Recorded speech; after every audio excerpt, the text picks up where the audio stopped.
નમસ્કાર ખેડૂત મિત્રો, મારું નામ છે અલ્કેશ પટેલ અને આપણી યુટ્યુબ ચેનલ છે ખેતીની વાત મારું ગુજરાત. આપણી દુકાનનું નામ છે મિત્રો Hindustan agro seeds Kalavad, proper Kalavad, તાલુકો કાલાવડ, જિલ્લો જામનગર. મિત્રો તારીખ થઈ છે આજે મિત્રો 11/6/2025. મિત્રો આજે વાત કરશું આપણે કે આવનારી સિઝન દરમિયાન મગફળીના પાકનું બમ્પર વાવેતર થઈ રહ્યું છે. વરસાદની સૌ ખેડૂત મિત્રો રાહ જોઈ રહ્યા છે કે સમયસર યોગ્ય સમયે વાવણી થઈ જાય તો ખેડૂત મિત્રોને જે છે એ મગફળીના પાકનું વાવેતર સમયસર થઈ જાય તો એના ઉતારા જે છે ઉત્પાદન જે છે એ સારું મળી શકે અને સમયસર નીકળી જાય તો ચોમાસું સિઝન પૂરી થાય એટલે કે શિયાળુ સિઝનનું પણ પાકનું વાવેતર સમયસર થઈ શકે જો વહેલી વાવણી થઈ શકે તો આના વિશે આપણે આગળ વિશેષ વાત કરશું કે મગફળીના પાકમાં શું કાળજી રાખવી જેના થકી આપણે સારામાં સારું ઉત્પાદન મેળવી શકીએ. મિત્રો તો સર્વપ્રથમ ખેડૂત મિત્રોને વિનંતી છે કે આપણી ચેનલમાં હજી જે કોઈ નવા જોડાયા હોય એ ચેનલને સબસ્ક્રાઇબ કરી દેજો, લાઈક કરી દેજો, બીજા ગ્રુપમાં શેર કરી દેજો, જેથી કરીને ખેતી લક્ષી માહિતી ખેડૂત મિત્રોને સાચી અને સચોટ ઘર બેઠા મળી રહે. પોતાના નજીકના સેન્ટરમાંથી જ્યાં ખરીદી કરે છે ત્યાંથી તે યોગ્ય જે મુજબ પાકની જરૂરિયાત છે એ મુજબની ખરીદી કરી અને સારામાં સારું ઉત્પાદન મેળવી શકે. મિત્રો ચર્ચા કરશું આપણે કે મગફળીના પાકમાં સારામાં સારું ઉત્પાદન લેવું છે તો શું કાળજી રાખવી, શું પગલાં લેવા જેના થકી આપણે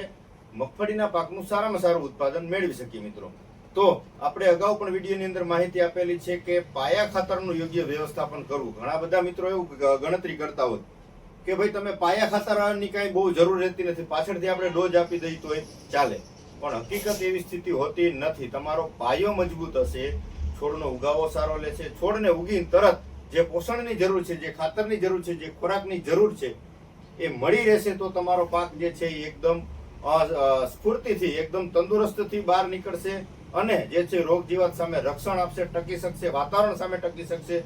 તો જે છે એનો ગ્રોથ જે છે ફ્લાવરિંગનો સ્ટેજ જે છે વ્યવસ્થિત રીતે એનું જળવાઈ રહેતું હોય છે. બીજો ખાસ એક મુદ્દો અગત્યનો તો કે ઘણા બધા મિત્રોને એવું છે કે ભાઈ બીજ માવજત પટની કાંઈ જરૂરત રહેતી નથી, મારે તોય મુંડા આવે છે, ન મારે તોય આવે છે, મારે તોય ફૂગ આવે છે, ન મારે તોય ફૂગ આવે છે. સ્થિતિ એવી છે મિત્રો કે બીજ માવજત જો તમે કરેલી હશે તો તમારો ઉગાવો જે છે કોઈ પણ સીડ તમે વાવો છો, સોયાબીન વાવો છો, મગફળી વાવો છો, એનો ઉગાવો જે છે એક સરખો રહેશે, એક સમાન રહેશે. બીજા નંબરમાં કે છોડ તંદુરસ્ત રહેશે, એની ઉપર કોટિંગ હોય છે, પડ બનેલો હોય છે. તમે પછી બીજકોટ અલ્ટ્રાનો પટ મારો છો અથવા વિટાવેક્સનો પટ મારો છો અથવા ગોચોનો મારો છો, એવરગોલનો મારો છો, કોઈ પણ વસ્તુનો પટ મારો છો તો એની ઉપર એક આવરણ બની ગયેલું હોય છે દાણાની ઉપર જે જમીનમાં જઈ અને પ્રસરે છે. જ્યારે એને ભેજ મળે ત્યારે પ્રસરે છે એટલે એની સામે રોગ જીવાત સામે સારામાં સારું નિયંત્રણ આપે છે. ઉગતા આવે તો ઉગસુકનો રોગ આવે, છોડ તમે ઉપાડો એટલે જમીન બરાબર એક ગળકું પડી જાય, ડાઘ પડી જાય, ત્યાં કાળો ડાઘ પડી જાય અને છોડ ત્યાંથી સુકાઈ જાય છે. આને ઉગસુકનો રોગ કહેવાય. તો આ બધી પરિસ્થિતિ ન આવે એના માટે બીજ માવજત, સીડ ટ્રીટમેન્ટ કરવી ખેડૂત મિત્રો ખૂબ આવશ્યક છે. તમને યોગ્ય લાગે, સારી કંપનીનું લાગતું, તમને પરિણામ સારા મળ્યા એ વસ્તુ વાપરો. એવું નથી કે હું તમને પર્સનલ કોઈ કંપની વિશે ભલામણ કરું છું, પણ સારી વસ્તુની ભલામણ મારા થકી થતી હોય કે મને જેના રિઝલ્ટ મળ્યા છે, ખેડૂત મિત્રોને જેનાથી સારા પરિણામ મળે છે એની આપણે ભલામણ કરતા હોઈએ છીએ. એટલે તમે ચોક્કસથી સારી વસ્તુ વાપરી અને એનું પરિણામ મેળવી શકો. બીજી વસ્તુ કે ક્વોલિટી સારી હોય, ગુણવત્તાયુક્ત બિયારણની ખરીદી કરવી. પછી કોઈ પણ કંપની હોય જોઈ ચકાસી, ભેજનું પ્રમાણ જોવાનું છે, મિક્સિંગનું પ્રમાણ જોવાનું છે, સારી ગુણવત્તા, સારી જાત જોવાની છે. અત્યારની ટેકનોલોજી પ્રમાણે જે નવી પ્રચલિત જાત હોય, નવી સંશોધિત જાત હોય, યુનિવર્સિટી દ્વારા બહાર પાડેલી જાત હોય, આવી જાતોનું વાવેતર કરવાનું. રનિંગ જાતો તો બધી આપણે જૂની જે જાતો આવે છે 20 નંબર છે, 22 નંબર છે, 32 નંબર છે. અત્યારે શું થાય છે, આપણો એક જ ધ્યેય રાખવાનો થાય ખેડૂત મિત્રો કે આપણે ઉત્પાદન કેવી રીતે વધારી શકીએ. તો આપણો મુદ્દો જે છે એ ઉત્પાદન વધારવાનો છે. મીઠી થાય, મોરી થાય, કડવી થાય એનાથી આપણને કોઈ રોલ નથી, એનો કોઈ આપણને 200 રૂપિયા મળે વધારે ભાવ આપવાનું નથી. એટલે ખાસ ખેડૂત મિત્રોને એના ઉપર ફોકસ થોડોક રાખવાનો છે કે ઉત્પાદન કેમ વધારે આવે છે, સારા પરિણામ મળે, સારી ક્વોલિટી હોય, આવી બિયારણની પસંદગી કરવી ખૂબ જ જરૂરી છે. એટલે આ મુદ્દો પણ મગફળીના પાક માટે ઉત્તમ ગણી શકાય છે. બીજું કે પટ વાપેલો હશે, બીજની માવજત કરેલી હશે તો મુંડાનું પ્રમાણ બિલકુલ નહીં રહે. નહીતર પરિસ્થિતિ એવી થશે કે તમારો પાક મહિના દિવસ અથવા કે 45 દિવસ આસપાસનો થાય છે, ફ્લાવરિંગની સમય લાગે છે, હુયા બેસવા લાગે છે, દોડવા બેસવાની શરૂઆત થઈ જાય છે, ત્યારે જે છે મુંડાનો પ્રકોપ એની અંદર જોવા મળશે. એટલે તમારું દોડવાનું બંધારણ થવા દેશે નહીં, સીધો ટોચો મારી જશે, ડાઘ કરી જશે, એ પોપટાનું બંધારણ થાય નહીં. બીજ માવજત સારી કરજો, એ પરિસ્થિતિ નહીં આવે. અને કદાચ જો એ પરિસ્થિતિ આવી, તમે છાણિયા ખાતરનો ઉપયોગ કરો છો અને પરિસ્થિતિ મુંડાનો પ્રકોપ આવ્યો, આ બધી વસ્તુ કુદરતી છે. પટ આપો છો એ વસ્તુ રોકી શકે છે, એ વસ્તુ ફાઇનલ છે. પણ કુદરતી પ્રકોપ હેવી એટેક આવ્યો પછી કોઈ એવી દવા સંશોધિત નથી કે તમને ગેરંટી લેબલ ક્લેમ્પ મારી દે કે ભાઈ તમે છાણિયું ખાતર પાથરવું એટલું પાથરી દો, ભરવું એટલું ભરી દો, આમાં મુંડા નહીં જ આવે. આ વસ્તુ ખોટી છે.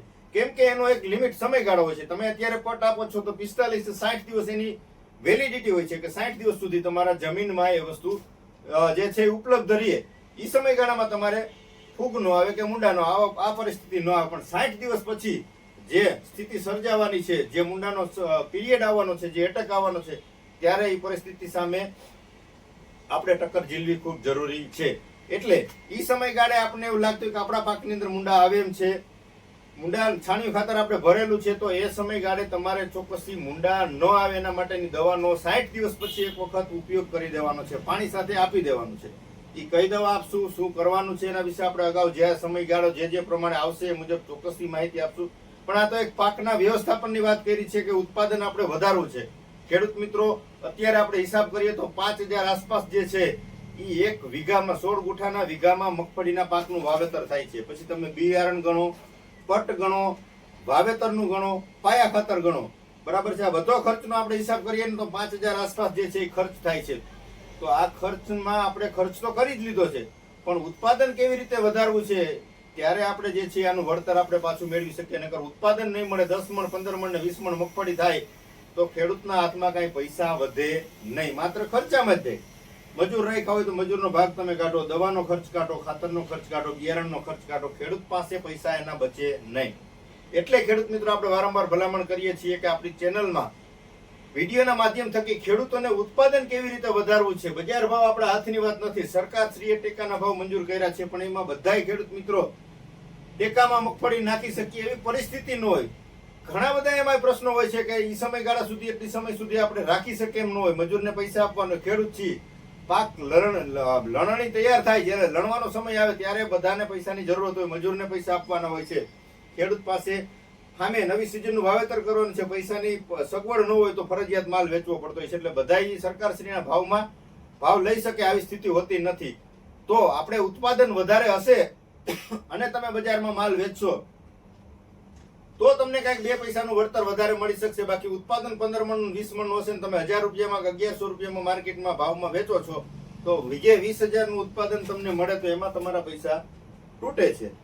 તો આ બધી સ્થિતિમાં આપણે કાળજી રાખવાના મુદ્દા એટલા બધા છે ખેડૂત મિત્રો કે વર્ષ દરમિયાન, આખી સિઝન દરમિયાન ચોક્કસથી આપણે માહિતી આપતા રહેશું કે કયા સમયગાળે જ્યારે ફૂગની સ્થિતિ સર્જાય, વધારે પડતું એલાડું થઈ જાય, વધારે પડતું વરસાદી વાતાવરણ થઈ જાય તો બેક્ટેરિયલ યુક્ત જે તમે બેક્ટેરિયા ઉડાડો છો તો એ ફૂગમાં પણ સારામાં સારું કામ કરે. પણ જેવી સ્થિતિ હશે, જે પ્રકારનું વાતાવરણ હશે, જે મુજબની જરૂરિયાત હશે એ મુજબના આપણે ખેડૂત મિત્રોને ઓછો ખર્ચ થાય, ખર્ચ ઘટે અને ઉત્પાદન વધે, આવા પ્રકારના માહિતી આપણે આપશું. હું અત્યારે તમને કહી દઉં કે 15 દી પછી આ કરી નાખજો, 20 દી પછી આ કરી નાખજો, આ અત્યારે ખબર પડે નહીં. સ્થિતિ જોઈ, વાતાવરણ જોઈ, પરિસ્થિતિ જોઈ, વરસાદ જોઈ અને પછી જ ખ્યાલ આવે કે હવે આપણે આગળની સ્થિતિ શું સુધારવી. મારે તમને અત્યારે માહિતી એટલી જ આપવાની હતી કે પાયાથી તમે જે શરૂઆત કરો છો એ શરૂઆત ચોક્કસથી કાળજીપૂર્વક કરજો, પાયો મજબૂત કરજો, જમીનમાં પાયા ખાતર આપજો, સીડ ટ્રીટમેન્ટ કરજો, બીજ સારી ક્વોલિટીનું ગોતજો, સારી ગુણવત્તાવાળું ગોતજો. કેમ કે હું વેચું છું, મને ખબર છે એક સિંગલ ફરિયાદ ન આવે. ભલે હું કઈ એવો પાવર નથી કરતો કે ભાઈ હું આમ ગેરંટેડ જ માલ વેચું છું, પણ સારી કંપનીનું વેચી છીએ, સારી ગુણવત્તાવાળું વેચીએ છીએ. ખેડૂત પૈસા દઈ અને છેતરાય નહીં એની હું કાળજી રાખીને માલ વેચું છું અને એની જ ભલામણ કરું છું. હું ખાલી અહીં મારા પૂરતું વેચું છું આવું નથી. પણ જ્યાં ક્યાંયથી મિત્રો એને નજીકના સેન્ટરમાંથી મેળવે છે પણ એને સારું પરિણામ મળવું જોઈએ, એના પૈસાનું વળતર મળવું જોઈએ, સારી ક્વોલિટીનો માલ મળવો જોઈએ. આવો મારો ધ્યેય છે. એટલે તમારા નજીકના સેન્ટરમાં જે કાંઈ વસ્તુ મળે તો ચોક્કસથી તમારે ત્યાંથી મેળવી અને તમે વાવેતર ચોક્કસથી કરી શકો છો. તો આ વસ્તુની ખાસ કાળજી રાખજો. પછી જે છે ઉગ્યા પછી જે નીંદણનાશક દવાઓ છે એમાં પણ આ વર્ષે ઘણી બધી કંપનીઓ સારી ગુણવત્તાયુક્ત જે નુકસાન ન કરે આપણા પાકને અને ખડ જે છે, નિંદામણ જે છે બધું નાશ થઈ જાય આ પ્રકારની દવા પણ આ સિઝન દરમિયાન 1-2 નવી કંપનીએ લોન્ચ કરી છે અને સારી કંપનીએ કરી છે. એના આપણે રિઝલ્ટ લેશું, પછી તમારા સુધી માહિતી પહોંચાડશું. બીજી અન્ય 2-3 વસ્તુ આપણે નવી આ વખતે લઈ આવવાના છીએ. ખેડૂત મિત્રોને ખર્ચ ઘટે અને ઉત્પાદન વધે આવી વસ્તુ પ્રોસેસમાં છે અને હું ડેમો લેવાનું ચાલુ કરી દીધું છે. આગોતરા વાવેતર જે છે એમાં મને સારા પરિણામ મળશે તો આપણે ખેડૂત મિત્રો સુધી એની ચોક્કસથી ભલામણ કરશું. એટલે 2-3 પ્રોડક્ટ એવી પણ આપણે લઈ આવવાના છીએ કે ખેડૂત મિત્રોને એના થકી ખર્ચ ઘટશે અને ઉત્પાદનમાં ચોક્કસથી વધારો નોંધાશે. તો આ બધી પરિસ્થિતિમાં આપણી સાથે જોડાયા રહેજો મિત્રો.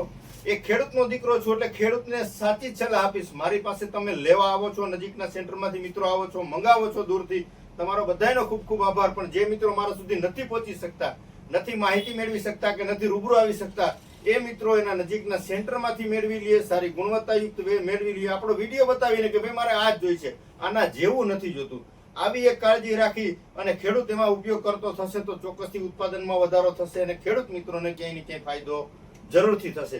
એટલે ખેડૂત મિત્રોને વિનંતી છે કે ગુણવત્તાયુક્ત પ્રોડક્ટ વાપરશો. દવા હોય, ખાતર હોય, બિયારણ હોય, બધું ચકાસણી કરીને સારી જ વસ્તુ વાપરવાનો આગ્રહ રાખજો. આપણે પૈસા પૂરા આપીએ છીએ, વસ્તુ સારી જ હોય છે, ગેરંટેડ જોઈએ છે અને રિઝલ્ટ મળે આવી પ્રોડક્ટનો વાપરવાનો આગ્રહ રાખજો. ન સમજાય તો તમે ચોક્કસથી મને ફોન કરી શકો છો. વિશેષ કાંઈ માહિતીની જરૂરત હોય 9245424050 આ જે છે એ મારા મોબાઈલ નંબર છે. તમે આમાં ગમે ત્યારે મને ફોન કરી શકો છો, તમારે માહિતી મેળવી શકો છો. અન્ય કોઈ પ્રોડક્ટની જરૂરિયાત હોય, કપાસનું બિયારણ હોય, મગફળીનું બિયારણ હોય, બધું જે છે આપણે કુરિયર મારફતે ખેડૂત મિત્રો સુધી પહોંચાડીએ છીએ. કુરિયરનો 1 પણ રૂપિયાનો ચાર્જ લેવામાં આવતો નથી. આ ખેડૂત મિત્રોએ ખાસ ધ્યાન રાખવાનું છે. તમારા તાલુકા લેવલ સુધી આપણે પહોંચાડી દઈએ છીએ. રૂબરૂ જેને વિઝિટ કરવી હોય, અન્ય કઈ વિશેષ માહિતી મેળવવી હોય તો ચોક્કસથી આપણે હિન્દુસ્તાન એગ્રો સીડ્સ કાલાવડ જૂનું માર્કેટિંગ યાર્ડ પાછળ આપણું જે છે દુકાન આવેલી છે, આપણો શોપ આવેલો છે. તો રૂબરૂ વિઝિટ પણ ખેડૂત મિત્રો કરી શકો છો. ઘણા બધા મિત્રો મને સાથ સહકારને સપોર્ટ આપી રહ્યા છે અને હું પણ જે છે એ થઈ શકે એટલી ખેડૂત મિત્રોને મારા તરફથી મદદ કરી અને સાચી અને સચોટ માહિતી આપવાના મારા પણ પ્રયત્નો થઈ રહ્યા છે મિત્રો. બસ મને હવે રજા આપશો. જય જવાન, જય કિસાન.